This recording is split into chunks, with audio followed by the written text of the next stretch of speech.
Hurts has got it, wants to throw. Hurts setting up a screen. It is complete and blown up. Miles Sanders caught it. Malcolm Rodriguez was there waiting for him. That's a big play by Rodrigo.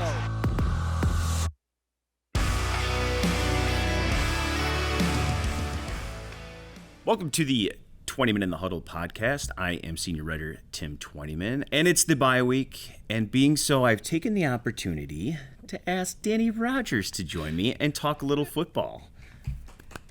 Yes, we got clap from the background here. Yeah.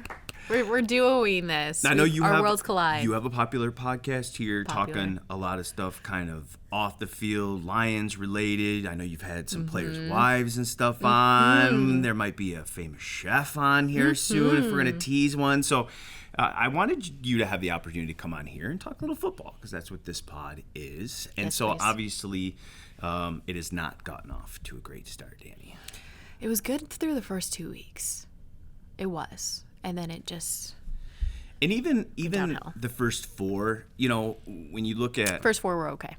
Just how the offense played. And look, people want to see offense. And if they think that you have a good offense, if they think you can score points, not only is it fun football and puts butts in the seats, but I think people believe that you're in every game if you have an offense. Yeah, which is kind of crazy to think because the Lions found out in week 5 how important defense is. Honestly, every week they found out how important defense is because you can only score 45, 48 points so often, which is what they've been doing. But like you said, every time I'm sitting there, I'm watching the game, I'm like, Lions will come back. They'll be in this. They'll come back because they can score points, because they can throw the ball downfield and they can rush for explosive plays. Like they're in this every time. But defense right now is the Achilles heel, and that has proven that if you don't have a good, solid defense, you will not win in this league. So then, obviously, you're 1-3. Big win on the road in New England. Bailey Zappi, third string, rookie quarterback. That's a game where you hope your offense can just keep doing what they're doing, and you'll be able to, get out of New England at 2-3, go into your bye feeling good. And the defense gives up 22 points, which I'll take any day of the week against, obviously not ideal against Bailey Zappi, but still 22 points is much better than they had before. And coming into that game, allowing 35.3. And then the offense just has a stinker and can't move the football. And I think that's been the biggest issue for me is that I have seen 30 minutes in 5 games of complimentary football. Yes. Where the defense has played well, that first half against Washington, where the offense played well, got them the lead first half against Washington.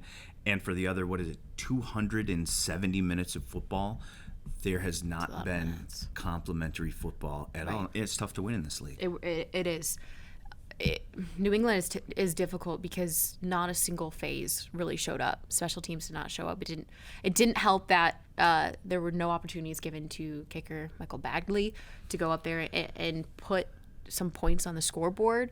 Defense, they came up with an interception, no sacks, and then offense obviously put nothing on the scoreboard. So it kind of was just the spiraling moment of where you would see this team, okay, 2 phases complimentary. Okay, now you got 3 phases complimentary. In week 5, you saw that kind of just spiral out of control. Nothing was complimentary. And it was, what happened? What went wrong? The offense, you had Amon-Ra St. Brown back. He wasn't 100%. He didn't have a ton of snaps in that one. But you still had TJ Hawkinson, Josh Reynolds, who has been able to be productive. Jamal Williams was in that game. Like, what changed? You had Jonah Jackson back on the offensive line. It should have been a better offensive outing than they've had since Washington. And it wasn't. And I'm just wondering what went wrong. To me, it was the offensive line. I think that's been the strength. We've seen that through the first 4 weeks and just how good they've been opening holes in the run game. I thought they did that early. And then, being able to protect Jared. I think that's the biggest thing. And I think that's where New England did such a good job. Obviously, Matthew Judon is a terrific talent. But I thought it was collectively, they really attacked the interior of that offensive line. They started Logan Stenberg at right guard, made the switch.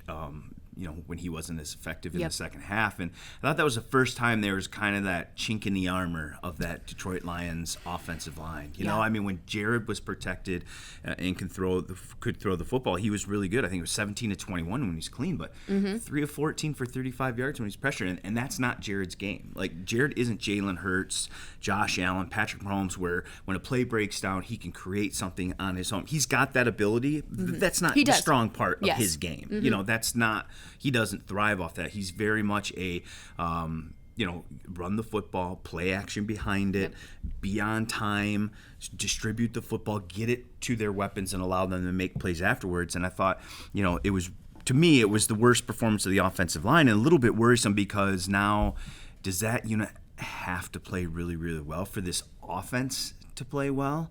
I mean, can they not make up for maybe a subpar performance along the offensive line? Now you've got questions offensively. And so look at this bye week. And during the bye week, Dan Campbell's going to take a deep dive, look at all this from personnel, from scheme. But let's go through just a few things offensively, defensively, special teams. Let's start with maybe what have we liked offensively through the first 5 weeks of the season? Yeah, I mean, we use this word a ton now, but it's the explosiveness of that offense. You have them top third in the league in passing yards. Granted, bottom third in completion percentage. You would like that to go up. You mentioned Jared Goff getting pressured, not completing passes. So that's an issue, and it's kind of shocking with how well the offense is playing. So you would like to see the completion percentage go up, but top third in the league in passing. Receivers, that receiving core is so deep, and when they're catching the ball on average, it's about for over 12 yards a catch, which is pretty dang good. I remember Antoine Randall L., receivers coach, saying around last January, February, he wanted to draft 2 receivers, pick up 2 more in free agency. It was draft 2 and sign 1, or was it sign 1 and draft 2? I think it was draft 2. Draft 2 and sign 1, yeah. Technically, they kind of did that with Jameson Williams, James Mitchell, who we're seeing a little bit come into this game and get his legs under him. So they built up the receiving core. They knew that needed to be deeper, just based off of what happened last year when it was depleted a couple of times. So I really like the wide receiver depth. Josh Reynolds, I think, has been such a steady force and very consistent. It's been great. He has been phenomenal, and you kind of look to DJ Chark to take that role. But it's been Josh Reynolds who's step up. Lions lead the league in 20-plus yard receptions with 23 and total touchdowns on the season with 18. That's tied for the Bills. Like, when we say explosive, we are not joking. That is a thing. However, you didn't see that against New England. And you're like, what? What happened? Yeah. Where did it go? You hope it's an anomaly, right? That it's just kind of one of those things. And I think it is. And look, Bill Belichick's done that to plenty of people before in his career. They took were away T.J. anticipating Hawkinson. They were able to see a weakness that they perceived as a weakness up front. They were able to pressure, and they knew Jared, that's not his game. So I thought they had a terrific plan for him, and Detroit didn't adjust. Yeah. That was just a deal where I thought, Bill Belichick was the better coach there. Yeah. And did it. For me offensively, and I'm glad you talked about the pass game, because for me it's been the run game. This is obviously something that Dan has wanted to establish, that Ben Johnson feels strongly about. They're going to stick with it.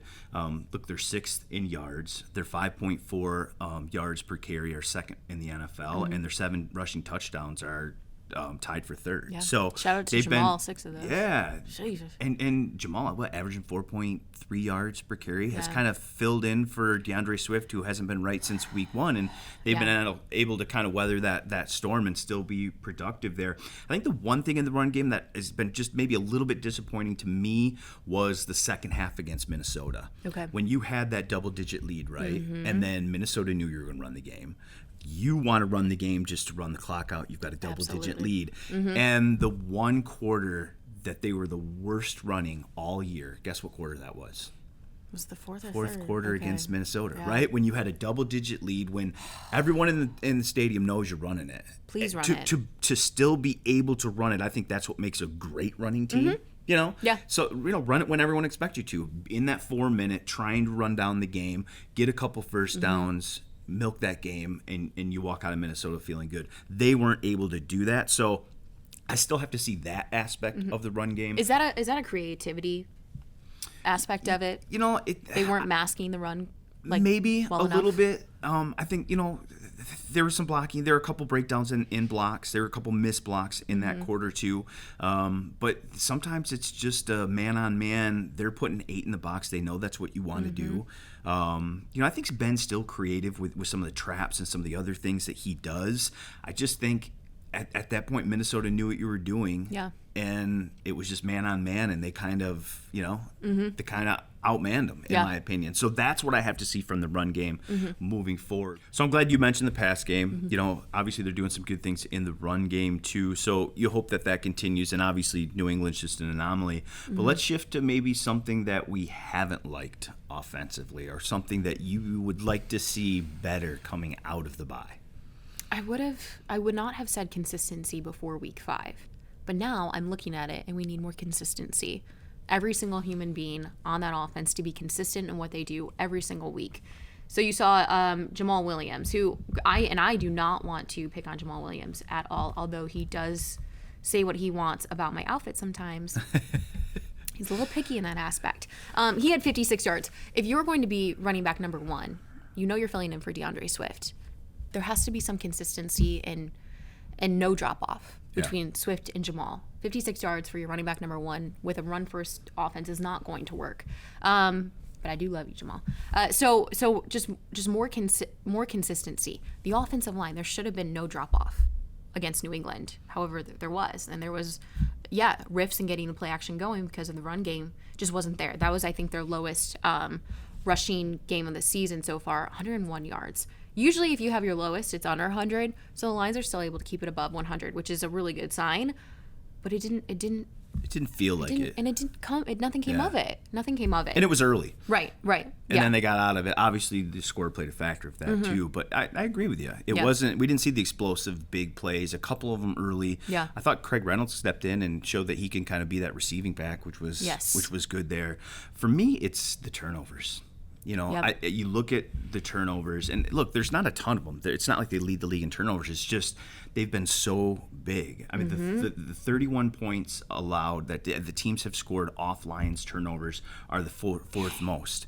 21 of those, Danny, have been directly points for the defense. 2 pick sixes and a fumble return for a touchdown. Those are such massive plays in games, and those 21 points are the most in the NFL.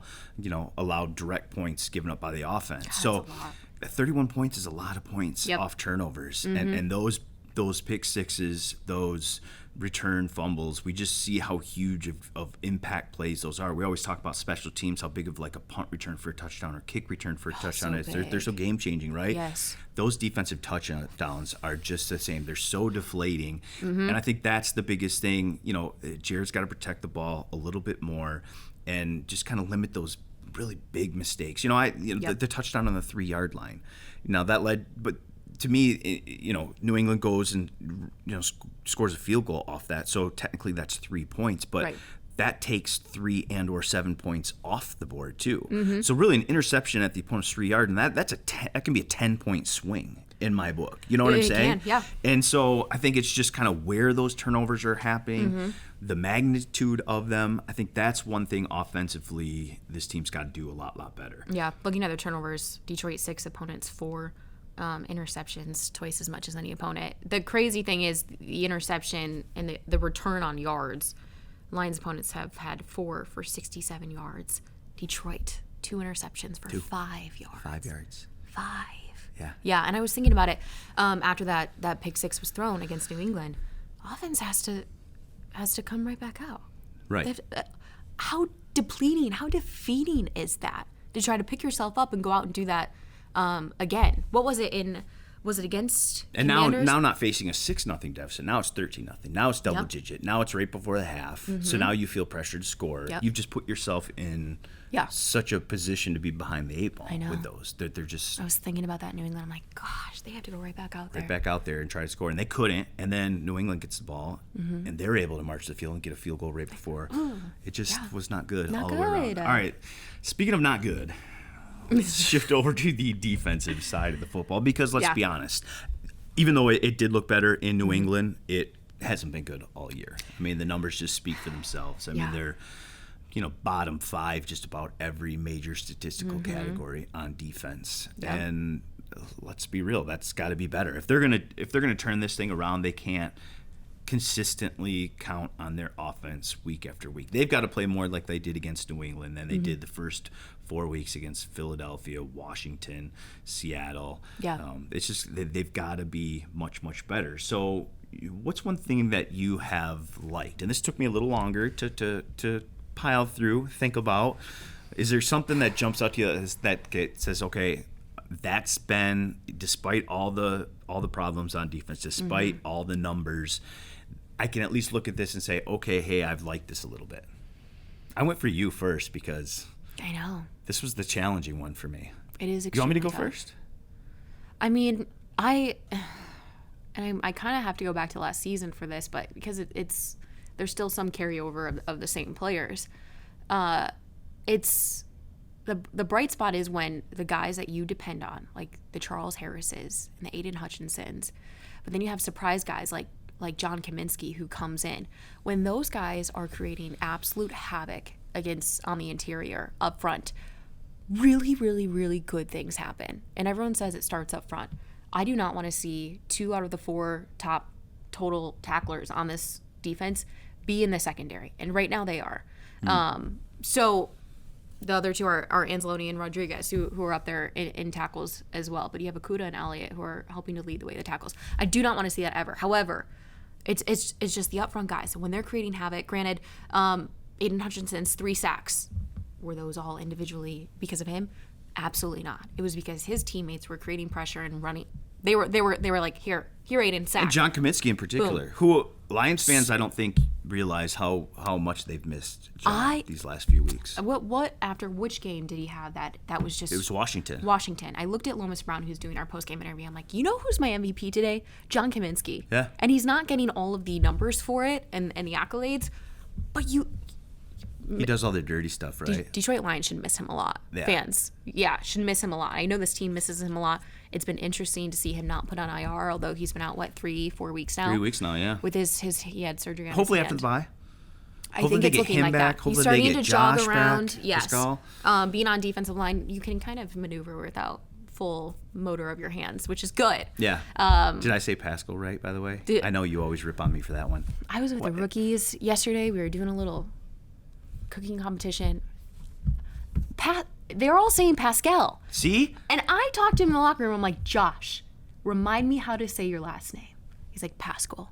He's like, I'm not going to lie. People in Kentucky said Pascal. Just said Pascal, and I'm like, why? Because there's an A there? I'm like, change the spelling. Put an E there. It's Josh Pascal. Pascal. Yeah, so I'm really excited to see what he can do. He is chomping at the bit to get in there and play in this game. But that's what I like, when the guys up front that you can rely on, and then that little surprise guy, John Kaminsky, who I hope this Lions team relies on going moving forward, when they're creating havoc, really, really good things happen. Yeah.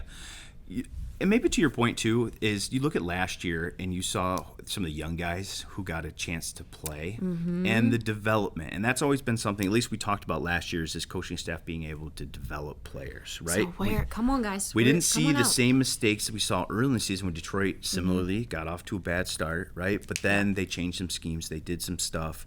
And then you saw the young players getting better the second half of the season, weren't making the same mistakes, and Detroit got some wins. Now, obviously, that's got to happen a lot sooner rather than later, or you're going to be in a spot where, like last season, you're just playing these games and they're not for anything, and that's obviously not the goal. But to me, it was some things. It's similar to what you talked about, but like some of maybe the young guys that have played pretty well. We're coming off injuries. A Malcolm Rodriguez, not him, like you don't expect, right? I mean, a guy. But once you see him and you meet up, you're like, I expect all of this out of you. When you see him wrestle, have you ever seen any of his wrestling on the highlights? field? Just look on the field. I what go through highlights he did to constantly. Kelsey against the Eagles when he did that little hip toss. It was just. You've had him on your podcast, I know. I've had him on mine. I've had him as player interview. If you sit there and you talk with him and then you go watch his highlights, which is exactly what I did, nothing surprises me about him. He's been really good, obviously. So you like where that's going. I think Ali McNeil has shown some pretty good stuff there. It doesn't always show up in the stat count, but like we say with John Kaminsky, right? You do some of the little things that free up other guys to make plays, and he has been good in the run. I like the fact they moved him out to the 3 technique, so he can play anywhere from 0 to 3 tech, so you can use him all along the interior. And a guy like, one guy who I thought played pretty well after watching the tape of the Patriots was Kirby Joseph. Yeah. Now, he's a guy who's just starting to get into the mix. Very a raw. wide receiver, turned defensive back, is still very much learning that position, but had an opportunity to go and make a play down the sideline. I thought that showed his ranginess. He tackled pretty well. And so he's another guy that you think, well, he's going to keep getting these opportunities. So is he a guy that can turn the football over? Like Amani Oriwari was that guy last year. Yeah. Obviously 6 hasn't gotten the interceptions. great start and, was benched this week. Dan Campbell said it's not over for him yet, so you hope that he can maybe get back to some of the form. But the guys that can turn the football over, right? Charles Harris has shown an ability to do that. Kirby Joseph showed it in college, and you hope it translates to the NFL. He did a little bit in preseason, too. In the preseason, too? Him and Chase Lucas were that close. But that's what they need more of, right? Guys that get their hands on footballs. We talked about Jared and some of the mistakes and the 21, defensive points allowed by the offense. Detroit needs some of that, right? They need some guys that can turn the football over, get their hands on balls, create those huge momentum-changing plays. I like the fact that some of the young guys have been able to do that, or at least show that they're, that we think they can do that. That's maybe one of the positives I take from the defense. Now, there was obviously a lot to choose from when we talk about the negatives on defense, but when you looked at the totality of the first 5 games, what jumped out to you? Yeah, no, I think we already mentioned it, the lack of takeaways. Only 2 forced fumbles, 2 interceptions on the season, 7 sacks, third. That ranks third last in the league. Yeah. It's just not enough pressure being generated up front to put quarterbacks in more difficult situations, make them throw the ball into bad spots so that the secondary can, maybe even some linebackers, get the ball to Anzalone's hands so that they can, really benefit off those and pick up some interceptions or even some pass breakups. 7 sacks. Third fewest in the league. Aiden Hutchinson has 3 of those. 3 of them. Come on, spread the love. All in one half. Come on. Yeah. Right. I was talking to defensive end Charles Harris in weeks 2 through weeks 2 through 6 last year. He was able to record a sack 4 weeks in a row. That is extremely difficult to do, and he's proven how difficult it is because he's not doing it again this year. And I told him that that stat existed a couple of weeks ago. He's like, I didn't even know that existed. And he was kind of impressed with himself because it's very hard to do. So I think as long as they and Charles Harris sat out against New England, he was inactive with an injury. So you hope you get him back to generate some more pressure. You hope Hutch keeps coming along and is everything that he was at Michigan here in the league. It's very difficult to do that as well. But it's a lack of turnovers for me. And for me, it's, you talked about the big plays on offense, but there's the big plays on defense too. I mean, you look at opponents. 25 rushes of 10-plus yards, most in the NFL. 8 rushes of 20-plus yards, most in the NFL. 88 total plays of 10-plus yards, most in the NFL. That's a lot of plays. 25 plays of 20-plus yards, 4th most in the NFL. So it's these chunk plays, these big plays that turn field position over, that are obviously demoralizing for a defense. I just think they've got to shore up. They've got to make teams move the football and methodically move the football down the field more consistently. Yes. Then you have the opportunity to do a sack like you talked about, to get your hand on a football and turn the ball over. When you've got these 4, 5, 6 play drives for 70 yards because there's so many explosives in there, there's just not those opportunities. You've got to make teams, if teams are going to score, it's got to be 10, 11, 12 plays where you're methodically making them, convert third downs and do some of these big things that they haven't been able to do, in my opinion, the first 5 weeks. And I think that's one of the big problems with this defense. You brought up the sacks and getting after the quarterback. It's 7 or the 3rd fewest. The most in the NFL, San Francisco, 21. 21 sacks? 21 versus 7. Guess who's second? The team you're going to face week 7, the Dallas Cowboys, with 20. So they can get after the quarterback too. So Dallas is my fantasy football defense. 22 points last week. They're not going to be your fantasy defense week 7, are they? I don't have any. No, I'm not picking up another defense. Wow. I don't look at the fantasy football app during games.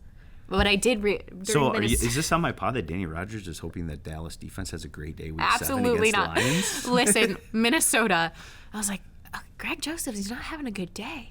I'm like, dang, he's not having a good day. I did happen to look up my fantasy football roster. I'm like, Well, I'll give you props that's for my having kicker. Dallas. Those 20 sacks are giving you some points there. I beat you last week because of it. We weren't going to bring that up. I only won last week because Dallas scored 22 points. And you won last week because Travis Kelce had 4 touchdowns. Let's be honest about it. 1,000,000%, but I only needed 2. So I'm good. I'm still bitter about that. You I almost should be. Uninvited you on the pod. You because should. of that. You should have That was for considered first that. place too. No, I know. Now I'm clear ahead. What, East Division? You don't have to brag about it. I am crushing at fantasy. All right, let's go to special teams real Woo! quick. All right, special teams. Something we've liked about special teams for me, it's the punting. You know, obviously Jack Fox with the average, the net average, and their ability to cover kicks. Haven't allowed any really big returns. No huge explosive plays. They've been consistent punting the football. That to me has been the real positive on special teams. What about you? I love Khalif Raymond, and I remember we talking about it. What a this great season. under the helmet he did, by the way, right? Wasn't that good? Great human, and our producer who puts those together is awesome. Another great human. Khalif Raymond, I remember coming into this because running back Godwin Igwebuike was released from the Detroit Lions. We're like, oh my God, who's gonna return balls with Khalif? And Raymond took over punt and kick returns, and he crushed it. Yeah. And then you moved Maurice Alexander in there, who was just released by the Lions, to also return balls. And you weren't getting that explosiveness you were from Khalif Raymond. You just weren't. He's a workhorse. I always wondered why they didn't just put him back. I mean, he was so explosive. He had the third highest punt return average. And I know, Yes. you know, returning punts and returning kicks are obviously different. But he might be one of the fastest guys. He probably is the fastest guy on the team. Yeah. He's explosive. He's small. He's elusive. He can get under, behind some guys. Maybe you lose him. I always wonder why he just didn't do both. I know. And he had one kickoff return here so far, 52 yards. That seems to work. And then punting, he's returned 8 for 62 yards, so an average about 8 yards a punt return. Longest is 12. It's just, you would have those explosive ones in there, and you're like, just leave them in there. But no mistakes, right? Like, no mistakes. You never worry about Khalif back there that he's going to drop a football. And I mean, that's job number one. Right? Yes. Any special teams coach will say, hey, if we get a great return, that's great. If we get anything positive, that's the plus. But first and foremost, catch the football, no fumbles, be sure-handed, get the ball to your offense, and Khalif is that. Yeah, and that's why he's been able to be in this league for now 6 seasons and kind of go under the radar because of his special teams. He's good. Skills. Yeah, keep him there. Leave him there. Really He's good. doing great. I'm going to guess that our negative with special teams might cross paths, be similar, be on the same parallel trajectory here. Would you It's got to have be the ever field goal kicking, thought right? with going into this season, there was a kicker competition? You thought you had 2 pretty good options. And to be very fair, I thought Austin Siebert beat out Riley Patterson in the preseason. When I was charting it and just in practice, he was the most consistent kicker. No doubt. Fans love to go for Patterson. Second guessing you now. Boy, Yeah. 5 weeks in, huh? Yeah, I don't even have we looked at Patterson's stats here in a minute just to see how he's I don't done? think you want to. Are they really good? I think he's 9 to 10. For field goal. Now, he doesn't have a big leg. So, Yeah. some of those 50, the 54-yarder Well, that's fine Minnesota, because Lions whatever. are probably going to go for fourth down They've anyway. shown that, haven't It's fine. they? It's but fine. do you think that part of that reason that Dan Campbell is even more aggressive, and look, he's aggressive by nature, he's admitted that, but the fact that you don't have confidence in your kicker, and that was certainly the case last week on that 4th and 9 play. At Did the we know 32. that before going into this, that there wasn't a ton of confidence? And I watched him in the pregame warmups on both sides, and he was kicking 50-yarders. Now, the wind may have been different. Maybe there's something there. Obviously, they've got all the information. I'm just watching from the press box and watching him kick some 50-yarders, going each way. But, man, he's been around the league for a while. He was 4 for 4 in Chicago. He's got a career-long 59. Yeah. Maybe there was, he was working through something. Maybe there was just, that's the tunnel end of Gillette Stadium. Maybe it was something weird there. Dan said he had a number, and he didn't feel good about that number. But, boy, if you don't feel good about 32 yards and a 49-yard field goal. You got to keep You're looking not for more kickers, which they just signed another one to the practice squad. So we shall see how that works out. But they've got to figure that out. They do. I mean, they might be in a spot now to maybe draft one, right? Are we talking about drafting kickers? I mean, you've got to. I mean, Matt Prater was so consistent for so long, and Jason Hansen before that, and they've just that's been the one spot. Very lofty expectations for that. And Eddie here. Murray before that. It's just like there's been so much consistency at that spot that it's really weird to be in a situation where now you're just week to week. You don't know. You don't have a lot of confidence. You're having to alter your strategy because of it. Look, I've always said there's two things, and this is just my own personal thing, but if I'm running a team or if I'm a general manager or something, there's two things I don't, maybe try to catch a deal on. Okay. It's backup quarterbacks and kickers. You spend money on backup interesting that you mentioned those quarterbacks two. and kickers because those are two guys, and you're seeing some of the situation with the Lions that you can get into if you don't have that guy, that consistent guy, you can be looking for that every week. And if your starting quarterback goes down, Geno Smith, hello. I mean, or you're in a situation where you're counted to be the guy when you haven't been before. Who's the guy in Dallas from Central Michigan University? Cooper Rush, right? Yes. Yes. Having that guy that can step in, be experienced, and win you a game or two, like Cooper's done, like Geno's shown he can do, as a career backup. Backup quarterbacks and kickers. Spend the money on those guys. They're worth it. So obviously, 1-4 isn't the start they wanted to. So they're going to do a deep dive here during the bye week, and then they've got Dallas, they've got Miami, and they've got Green Bay. It's an important stretch, and I think they've got to start playing a little more complementary football. That's my biggest take from the first 5 weeks. Your biggest take from the first 5 weeks and what you want to see coming out of the bye. You've got to figure out the defensive rotation and who fits best on that defensive end. Got to figure it out. You've got a couple games under your belt where you have drastically changed personnel on that side of the ball. You should be able to see what works, what doesn't, and then come week 7, game 6 for these Lions, just come out of the gate running with who is going to be able to or who go you out there trust. And play. Trust right? is who you trust. The T word is huge. Yeah. Who you trust and who can go out there and handle whatever situation. I think week 7, guns a-blazing, come out. You should know exactly who you need on that defensive end. It's a big 3-week stretch. Huge. They've got to turn this around, or else. My goal the whole time, and I've said it on this podcast a lot, is be playing meaningful games in December. To do that, now they've got to have a good rest of October. Right now. Now it's critical time. They put themselves in a hole. Yeah, I don't think if you come out of October with less than 2 wins, it's very hard to claw your way back. Well, I'm going to be able to enjoy sitting on my couch and watching football on Sunday. Are you getting away at all? Are you doing anything? No, You're just going to sit around? No, of course I'm going to spend my Saturday at a football game. Michigan, Penn State, that'll be a good one. And then got a wedding. People are scheduling weddings during the You're of that fall age. still. Yeah, Are your friends? Family. Oh, this is a family wedding? Yes. Well, I'm glad that you could come on and join me Thank you, and Timothy. talk a little football. I appreciate you. Yeah, it's been fun. So no Lions this weekend. Enjoy watching the rest of the league, and we will be back next week with another 20 Minute Huddle podcast. We'll be talking everything Dallas. We'll have some players on. We'll get a Dallas beat writer on, and then obviously PJ Clark and I will break it down from Dallas next Sunday. PJ. So again, thanks for joining me. Thank you, Timothy.